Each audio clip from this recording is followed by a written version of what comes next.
ইসরায়েলের এক ব্যক্তি অপর ব্যক্তির নিকট থেকে 1000 দিরহাম ঋণ চাইলেন।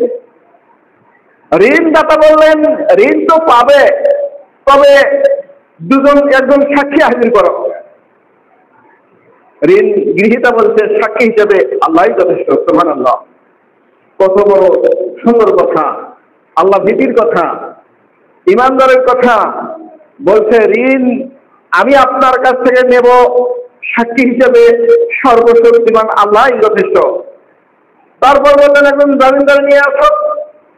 বলছে জামিনদার হিসেবে আল্লাহই যথেষ্ট। ঋণদাতা বললেন, তুমি সত্যই বলেছ। আল্লাহকে সাক্ষী রেখে, আল্লাহকে জামিন রেখে 1000 দিরহাম ঋণ গ্রহণ করলেন। তারপর লোকটি সমুদ্র পথে যাত্রা করলেন, তার গন্তব্যে পৌঁছে গেলেন, সেখানে টাকা পয়সা উপার্জন করলেন।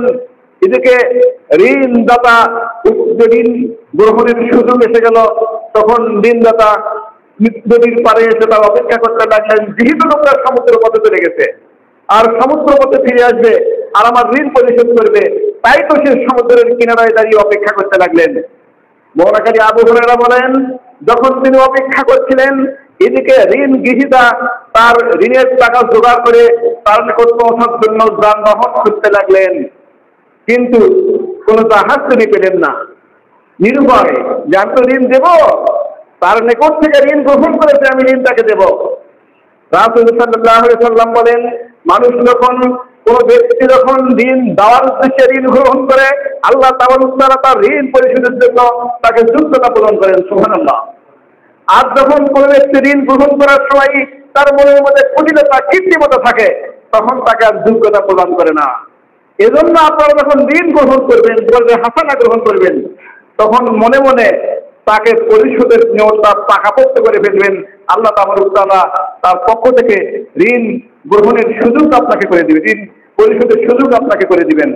কিন্তু আমরা শুরুতেই তো আমরা নাফরমানি, নেই তো তার কাছ থেকে খুলি আগে, তার হাত থেকে টাকাটা আমার হাতে আসুক আগে, তারপরে দেখবো কি হয়। এভাবে সমাজ ব্যবস্থা নষ্ট হয়ে যাচ্ছে। সম্মানিত উপস্থিতি, এবার ঋণ গৃহীতা যানবাহনের খোঁজ করে ব্যর্থ হলেন।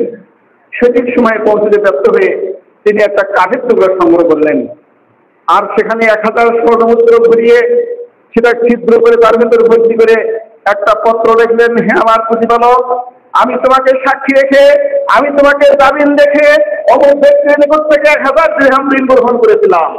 আপনি জানেন আমি যথাসময়ে যানবাহনের সংকটে আমি তার নিকটে পৌঁছতে পারিনি। তোমাকে যেহেতু জামিন রেখেছি, তোমাকে আমি সাক্ষী রেখেছি, এই 1000 দিরহাম আমি কাঠের টুকরার ভেতর ভর্তি করে তার মুখ বন্ধ করে সমুদ্রে নিক্ষিপ্ত করলাম। প্রতিপালক, এটি তুমি ঋণ দাতার নিকট পৌঁছে দাও।